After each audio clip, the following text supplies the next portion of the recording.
রহস্যটা কি? মৃত্যু ভয়ে আছেন তিনি? এটা আমরাও শঙ্কা করি। যারা আমরা বিএনপিকে খুব পছন্দ করতাম, বা শুধু বিএনপি না, এদেশের মানে প্যাট্রিয়ট ওরিয়েন্টেড মেন্টালিটি যাদের আছে, যেসব রাজনীতিবিদদের দেশপ্রেমের ভাবনা আছে, অন্তত অন্যদের চাইতে ভালো করতে চান, তাদেরকে নিয়ে আমাদেরও তো ভাবনা আছে। আসলে এক কঠিন পরিস্থিতির সৃষ্টি হয়েছিল বিএনপির শাসনামলে, অর্থাৎ 2006-07, 6-এর 28 অক্টোবর মনে আছে? লগি বৈঠা দিয়ে মানুষ হত্যা করা হয়েছিল। এরপর তারেক রহমান অ্যারেস্ট হন 2007 সালের মার্চ মাসে, 4 মার্চ মাসের 4 তারিখে তারেক রহমান অ্যারেস্ট হন। এরপরে আমরা সবাই ভেবেছিলাম তারেক রহমানকে সেনাবাহিনীর ভিতরে থাকা ভারতের অংশ মেরে ফেলবে, কিন্তু বিশাল একটা কঠিন শক্তিশালী যোগাযোগ, ডক্টর মোশাররফ হোসেন, তারপরে আপনার হাফিজ, এদের একটি যোগাযোগের মাধ্যমে, যদিও হাফিজ সংস্কারবাদী ছিল, তারেক রহমানকে এইসব কবল থেকে মুক্ত করে বিদেশে পাঠিয়ে দেওয়া হয়। সে 5 আগস্ট শেখ হাসিনা পালানোর পর এখনও তারেক রহমান দেশে আসার সাহস করতে পারছেন না। এটা কি খুব স্বাভাবিক মনে হয় আপনাদের কাছে? বলুন তো। কারণ কি, যেই দলের নেতারা পয়লা বৈশাখে নির্বাচন দাবি করে, ঈদের দিনে নির্বাচন দাবি করে, আপনার রমজানে নির্বাচন দাবি করে, মাঘ ফেরাতে নির্বাচন দাবি করে, নাজাতে নির্বাচন দাবি করে, লাইলাতুল কদরে নির্বাচন দাবি করে, শবে বরাতের নির্বাচন দাবি করে, সেই দলের নেতারা এখনও নিশ্চিত না তাদের সবচাইতে বড় নেতা, বাংলাদেশের সবচাইতে জনপ্রিয় লোকটি কখন দেশে ফিরবে, যার নাকি প্রধানমন্ত্রী হওয়ার সম্ভাবনাও রয়েছে। সেই লোকটি কখন ফিরবে সেই লোকের দলের লোকরা জানে না। কিন্তু ইতিমধ্যে নির্বাচন দাও এ কথা বলতে বলতে তাদের মুখে দিয়ে ফেনা উঠেছে। কিছু নির্বাচনী রোগ এই দেশে দেখা দিয়েছে। এই যে রুমিন ফারহানা, শ্যামা ওবায়েদ, বরকতুল্লাহ ভুলু, মির্জা আব্বাস, মির্জা ফখরুল, জয়নাল আবদিন ফারুক, এরা কিন্তু এখন নির্বাচনের রোগী, নির্বাচন বিষয়ক বুদ্ধিজীবী হয়ে গিয়েছেন। তবে এই তালিকায় আরও কিছু কিন্তু লোক আছে, আমি এদের নাম হাসতে হাসতে লিখি আর হাসি। এসব বট পাগলেরা বলতে পারবে না। আপনি জিজ্ঞেস করেন যে তারেক রহমান কখন দেশে আসবে, কিন্তু নির্বাচন করতেছে, অতি গণতন্ত্রী লুবি। এরা কিন্তু আওয়ামী লীগের সাথে আঁতাতকারী প্রত্যেকটা লোক, এদের কিচ্ছু হয় নাই। এবং নির্বাচন বিষয়ক বুদ্ধিজীবী হিসাবে এরা এখন নিজেদেরকে আবির্ভূত করতে চাইছেন। আপনি এদেরকে নাম বললেই চিনবেন, নির্বাচন বুদ্ধিজীবী বা নির্বাচনী রোগী, নির্বাচনে ভাইরাসে আক্রান্ত যারা। মঞ্জুরুল আলম পান্না নির্বাচন করে, কিন্তু এটা ডিজিএফআই বুদ্ধিজীবী, এটা পেইড এজেন্ট। খালেদ মহিউদ্দিন, নির্বাচন পাগল। জিল্লুর রহমান চ্যানেল আইয়ের, তার দলের লোকে কিন্তু 100 ধর্ষণ করছে এই যে জাহাঙ্গীরনগর ইউনিভার্সিটিতে, মনে আছে 96 সালে। তারপরে মাসুদ কামাল এক পাগলা, মাসুদ ভালো হইল না। এরপর জাহিদ,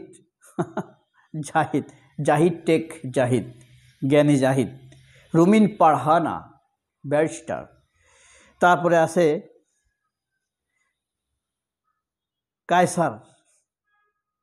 আবু কায়সার, আছে ছাত্র ইউনিয়নের সংবাদ সম্মেলন দেখেছিলেন আপনারা? ছাত্র ইউনিয়নের লোকরা কিন্তু এখন নির্বাচনে ঢামাঢোলে আক্রান্ত। বিএনপির সাথে সিপিবি কেন নির্বাচন চায়, এটা একটা আশ্চর্য না? বিএনপিও নির্বাচন চাইতেছে, বাসদ চাইতেছে, ছাত্র ইউনিয়ন চাইতেছে, সিপিবি চাইতেছে, এই চ্যানেলগুলা চাইতেছে। কারণ কি? ভারতও নির্বাচন চাইতেছে। ভারতের সাথে সুর মিলাইলে, যেমন একটা শিয়াল যদি ডাকে, গভীর রাতে কোথাও গেছেন কিনা জঙ্গলে, একটা শিয়াল যদি ডাকে, অন্য শিয়াল হুক্কা হুয়া করে ডেকে ওঠে। আবার গভীর রাতে যখন 10-12টি কুকুর একসাথে থাকে, একটি কুকুর যদি ডাকে, মানে সর্দার কুকুর যেটা, এটা যদি ডেকে ওঠে, অন্য সকল কুকুর কিন্তু একসাথে ডেকে ওঠে, তখন আপনি ভয় পেয়ে যাবেন। ঠিক ভারত যখন বাংলাদেশের শত্রুদের সর্দার ভারত যখন হুক্কা হুয়া করে ডেকে উঠে, তখন একসাথে ডেকে উঠে দেখবেন মির্জা ফখরুল, ছাত্র ইউনিয়ন, সিপিবি, বাসদ, রুমিন ফারহানা, বরকতুল্লাহ বলু, ওয়াকার, এরা কিন্তু একসাথে হুক্কা হুয়া করে ডেকে উঠে দেখবেন আপনি। ফজলু খাউকাউ করে উঠবে। চ্যানেল আইএস জিল্লুর, সময় টিভি একটা নিউজ সেদিন থাকবে, যেদিন ভারতের কোনো কমেন্ট শুনবেন, সেই কমেন্টসের সমর্থনে আপনি চ্যানেল আই, সময় টিভি, ৭১ টিভি, প্রথম আলো, এগুলোর মধ্যে একটি নিউজ অথবা কলাম কিন্তু আপনি দেখতে পাবেন। There is no doubt.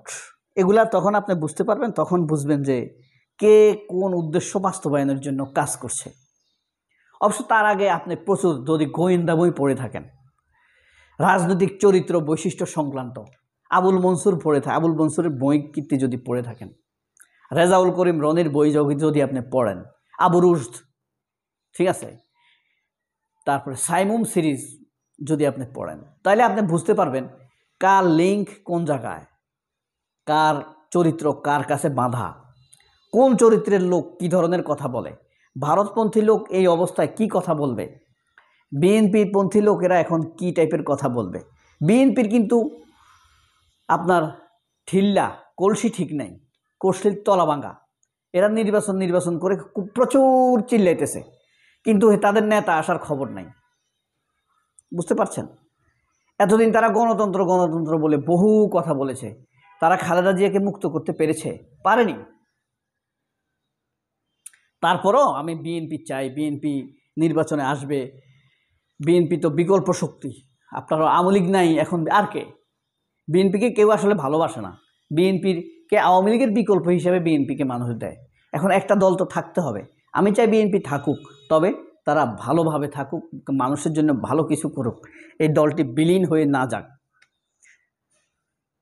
সেই হিসেবেই এই বাংলাদেশের তারেক রহমান একটি রহস্যময় নামে পরিণত হচ্ছেন। নির্বাচনে আসবেন, প্রধানমন্ত্রী হবেন বা প্রেসিডেন্ট হবেন বা খালেদা জিয়া আসবেন, কিন্তু তিনি দেশে আসতে পারছেন না। ওই এক ভয় তাকে মেরে ফেলতে পারে। এই দেশ এখনও তার রাজনীতির জন্য প্রস্তুত হইতে পারে নাই। এখন আশ্চর্যজনকভাবে তার এই দেশে চলাফেরা করা, থাকা নির্বিঘ্ন নয়। শহীদ প্রেসিডেন্ট জিয়াউর রহমান, খালেদা জিয়ার সন্তান এই দেশে নির্বিঘ্ন নয়। কারণ আমরা এখনও তার দলের, আমি তারেক রহমানকে এখনও দোষ দিতে চাই না। অবশ্যই দলের সর্বোচ্চ নেতা হিসেবে তার কিছু দোষ অবশ্যই দিতে হবে, কিন্তু তারপরও এই যে মির্জা ফখরুলরা, মির্জা আব্বাসরা, জয়নাল আবদিন ফারুকরা, বুলুরা, এরা বড় বড় কথা বলে, অসভ্যরা, এরা এখনও তারেক রহমানের জন্য এদেশের রাজনীতিকে সেভাবে তৈরি করতে পারেনি, প্রস্তুত করতে পারেনি। এটা এদের ব্যর্থতা। এখনও এরা দৃষ্টিভঙ্গিকে অন্যদিকে ঘুরিয়ে রাখতে চায় নির্বাচন করে। যদিও কিছুটা দায়ভার তারেক রহমানকে সর্বোচ্চ নেতা হিসেবে নিতেই হবে, কিন্তু এখানে যারা তার অধীনস্থ আছেন, মির্জাফররা, তারা আসলে কি তার জন্য কাজ করছে, নাকি তারা চায় তারেক রহমান দেশে না আসুক, দ্রুত একটি নির্বাচন হোক, তারাই দেশ চালাবে? এর মতো হতে পারে। তারেক রহমানের পেছনে কি এই রহস্য? সবাই অনেক ভালো থাকবেন। আল্লাহ হাফেজ।